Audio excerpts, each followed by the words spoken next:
નમસ્તે નાના નાના દોસ્તો, વાર્તાનું નામ છે ફૂફૂ બાપાની વાર્તા। એક હતો બ્રાહ્મણ, એને એક દીકરો હતો। બાપ દીકરો બંને એક દિવસ પરગામ જવા નીકળ્યા। રસ્તામાં બંને ભૂલા પડ્યા। ચાલતા ચાલતા એક મોટું જંગલ આવ્યું। એમાં એક ડાકણનું ઘર હતું। બંને જણાને ખૂબ ભૂખ લાગી હતી, તેથી તેઓ ઘરમાં ગયા। પણ ઘરમાં તો બેઠી હતી ડાકણ। બંને જણા ભારે બી ગયા। ડાકણને ન દેખાય એમ સંતાઈ જવાનું નક્કી કર્યું। બાપ દીકરો ખૂણામાં એક કોઠી પડી હતી, એમાં સંતાઈ ગયા। બપોર થઈ એટલે ડાકણ બહાર ગઈ। થોડી વાર એક મોટો દૂધનો હાંડો લઈ પાછી ફરી। ડાકણે ખાવા માટે દૂધ પાક બનાવ્યો ને કોઠી પાસે ઠંડો થવા મૂક્યો। દીકરાને ખૂબ ભૂખ લાગી હતી, ખાવા માટે તો ઘણો ઉતાવળો થતો હતો।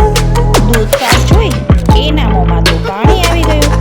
તે બાપાને કહેવા લાગ્યો, બાપા હવે તો રહેવાતું નથી, હું તો બહાર નીકળી અને ખાઉં છું, ભલે મને ડાકણ મારી નાખે। બાપ કહે, ઠીક ત્યારે હળવે હળવે કોઠીમાંથી બહાર નીકળ ને ડાકણને ડાબે પડખે બેસી જા। આ ડાકણ ડાબે આંખે બાડી છે એટલે એને દેખાશે નહીં। દીકરો કહે ઠીક। દીકરો બહાર નીકળ્યો। ભૂખ લાગી હતી, તેથી ખાવા માટે ઉતાવળો થઈ ગયો હતો। દૂધ પાકમાં હાથ નાખી જ્યાં ખાવા ગયો ત્યાં તો દૂધ પાક કૂણો હતો। તે ખૂબ દાઝ્યો અને ફૂ ફૂ ફૂ ફૂ ફૂંકવા લાગ્યો। ડાકણે અગાઉ કદી ફૂ ફૂ એવું સાંભળ્યું નહીં, તેથી એ તો એકદમ ભીની। એના મનમાં થયું, આ મારા ઘરમાં કોણ આવ્યું હશે? નક્કી આ તો ફૂ ફૂ બાપા। આ તો કોઈ મોટો રાક્ષસ લાગે છે। તે એકદમ ઘર છોડીને નાઠી। રસ્તામાં તેને શિયાળ મળ્યું। શિયાળ આ તરફ આવતું હતું। શિયાળ કહે, બાઈ આમ દોડતા દોડતા ક્યાં જાઓ છો? કેમ આટલા ડરી ગયા છો? ડાકણ કહે, અરે ભાઈ શી વાત કહું, મારા ઘરમાં તો કોક ફૂ ફૂ એમ બોલે છે, હું તો બી ગઈ છું। ઘરમાં તો મજાનો દૂધપાક રાખ્યો છે, પણ અંદર જતા તો બીક લાગે છે। શિયાળ કહે, અરે માડી એમાં બીઓ છો શું? ચાલો હું તમારી સાથે આવું। ડાકણને ઘરે તે કોણ હોય? તમારાથી તો સૌ કોઈ બીવે। ડાકણ અને શિયાળ પાછા ચાલ્યા। બંને ઘરમાં આવ્યા। શિયાળે ચારે બાજુ જોયું તો કોઠી પાસે કે ઘરમાં કોઈ ન હતું, માત્ર કોઠીમાંથી ફૂ ફૂ અવાજ આવતો હતો। દાઝેલો દીકરો હજી ફૂંકો જ મારતો હતો।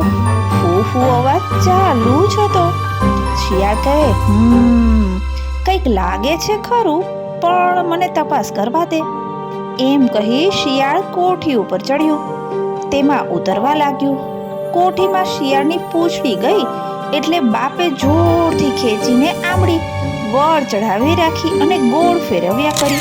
શિયાળ તો ચીસે ચીસ પાડવા લાગ્યું।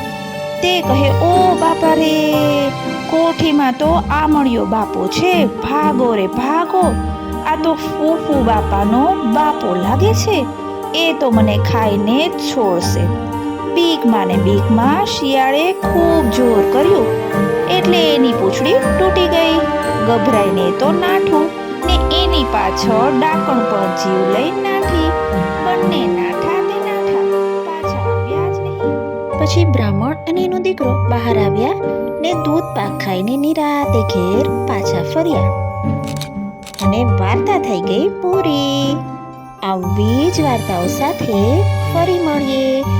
નાના દોસ્તો, ગમ્યું હોય તો લાઈક કરો, સબસ્ક્રાઈબ કરો। આવજો।